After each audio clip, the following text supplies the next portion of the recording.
What is up, Nuggets? It's your boy, Killer Pizza, here with a brand new video for all you rascals and rapscallions out there. Now, as you can see behind me, we're in a different setting than normal. This is actually the area that I originally started recording my videos in when I first started my channel. So just to explain, I worked an IWE wrestling show last night. It was great to see all the fans back and everything. Really, really fun. But what was not fun is when I got home, I found out my AC was broken. And it's going to take a while to get it fixed, unfortunately. So I figured, fuck it. I'm coming back down here. This is the basement. It's cool down here because it's just too hot for a guy like me. I'm sweating right now. I'm sweating like R. Kelly at the Teen Choice Awards. This is terrible, you guys. But anyways, I'm going to do a little quick video for you. It's a horror movie collection update. All the titles I have picked up since my previous update, about a month or so. I do these. This is going to include everything except for the Solid Metal Nightmares box set through Arrow Video, because I already did an unboxing for that. And if you want to check that out, go look at my previous videos. It should be up there. But anyways, let's get right into it. The first title this is a pretty good 80s slasher, Just Before Dawn. I really love like atmospheric horror movies. I love 80s horror movies that take place in the woods or camping and stuff like that. But, I would get more into this title, but I just watched it before I left for the trip Thursday night, so I think I might do a review on this movie, so you guys are going to have to wait for that. Now, you guys know I'm not a big fan of Troma. Like, I support what they are and what they're about and independent filmmaking, but some of their stuff is just a little too out there for me. I should like it, but I don't. I just can't get into it. But I like certain titles, and this is one of them.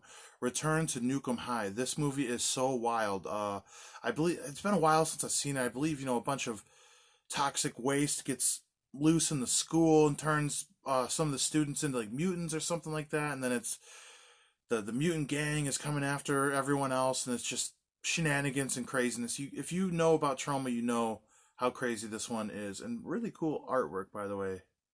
That's crazy. It's crazy, man. Then we have, as you guys know, I love horror documentaries, so I picked up Document of the Dead. Now, this is an older documentary. I did throw it on, and I won't lie, the narration on it was a little slow for me. I was watching it really late at night, and I was like, oh, I gotta take this out and put something else on. But I think they said they added, like, new footage of the newer Romero movies. I think he has footage of like the making of like all of his horror, all of his zombie flicks. But like I said, I didn't get all the way through it, so I'm gonna have to check this out again. I absolutely love George Romero. His zombie movies are some of my very favorites. Let's see. Speaking of documentaries, this is one I'm very, very excited to watch. Just Desserts. This is a documentary about the making of Creepshow. Now I have what is it? Is it Arrow Video or Scream Factory? It's Scream Factory release of the original. So I'm kind of hoping that this documentary isn't included in my special features of Creepshow, but to be honest, I didn't look too much into it. It looks like it's new content to me, so I'm going to have to give it a chance. Creepshow is amazing, and yeah, I'm excited to check this out. I love seeing behind-the-scenes stuff, especially Tom Savini, so yeah, it's going to be pretty good. Now, you can't go wrong with Scream Factory. So this is an older horror movie. A lot of people say this is like one of the first slasher films. This is The Town That Dreaded Sundown. Now, he's kind of got that Jason Part 2 sackhead look, though I know this came before it, but I think, I'm not sure too much what this is about. I'm pretty sure it was like this killer murdered some people back in the day on a certain date, and then he's going to come back or something. The sheriffs are trying to stop him before he can get more victims. Pretty basic slasher. This one was more of a blind buy. I wanted to give a shot. Now this one, Elijah Wood, Come to Daddy. Now this is a film, I actually seen this on the kill count, and it seemed pretty interesting. So, if you watch those kill counts, you're going to get a lot of spoilers. So I kind of already know what happens in this movie, but it looked pretty good. I want to kind of watch it for myself. Elijah Wood in horror, that's kind of interesting. He pretty much plays like a entitled little rich kid or whatever, and he goes to his dad's cabin to talk to his dad or something, and doesn't know his dad very well. And there's a lot of like fun twists and turns in this, and it gets kind of crazy from like what I've seen on the kill count. So I figured why not? I'll add a little newer horror into my collection, seeing how I don't really have much from the last 20 years. So yeah, this seemed like a fun little pickup. All right, this is, I can never say the name right, which I should know how to say, Lucio Fulci. This is the New York Ripper. This one's been on my radar for a while. I've been kind of wanting to pick it up, but the price was pretty high for quite some time. Apparently, this is just a really sleazy movie. His idea of what New York is, about a killer killing prostitutes and everything, like in the streets of New York, and then a couple detectives have to try to stop him, everything. But you know, I love Italian horror. I love obviously Zombie, the series, and Demons 1 and 2 are some of my favorites. But I don't get too into like the detective kind of style horror movies. But it just was too long since this was on my radar. I said, "Fuck it, I'm gonna pick it up finally." Because you guys know, the longer you collect, the more horror you watch. Like, you really got to start digging deep for stuff you haven't seen before. Speaking of that, this is one I haven't seen before. Night of the Comet. This is a really cool artwork too. And Scream Factory has reversible sleeves, so I'm kind of interested to see what the other side is. But this is one I was wanting to get for a while, and to be honest, I never did because it's available for free on YouTube. So like, why would I pay $15, which is a good price for Scream Factory? Why would I pay $15 for a movie I could watch for free? And it's like, I don't know, if you guys are watching this and you collect, you understand the madness. Like, I need the movie on my shelf.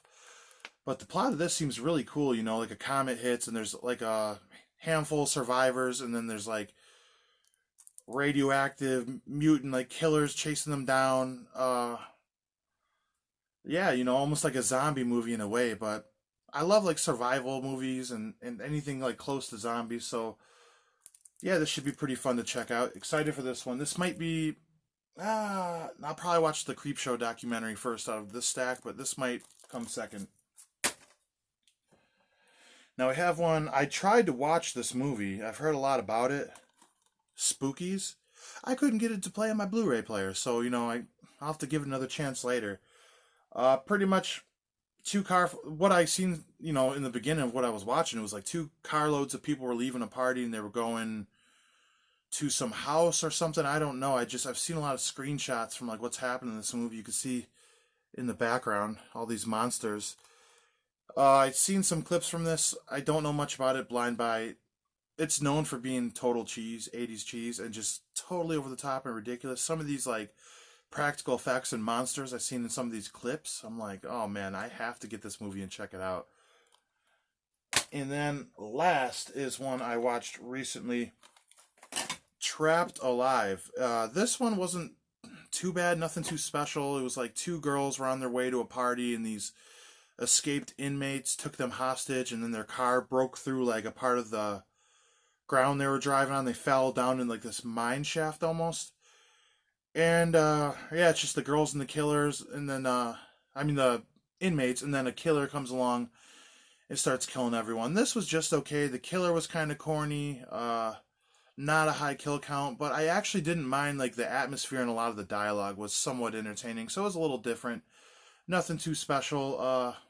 Had a really weird like little twist at the end, but yeah, that's pretty much it. This is the whole stack. That is everything I picked up. Just want to make a quick little video for you guys. Let me know if you've seen any of these movies in the comment section, and let me know any of the films you think I should check out, or any movies out of these you want me to review for that matter. Other than that, I hope everybody's doing good. It's great that everyone's getting vaxxed up and things are officially opening in 2 days here in Michigan. I don't know if it's the same anywhere else, but it's just exciting to see things going back to normal. And, you know, we should still stay safe out there. Don't take anything for granted, because this could come back and happen all over again, you know. So everybody stay safe out there. Enjoy yourselves. Watch some good horror movies. Other than that, blood, guts, gore. I will check you guys next time.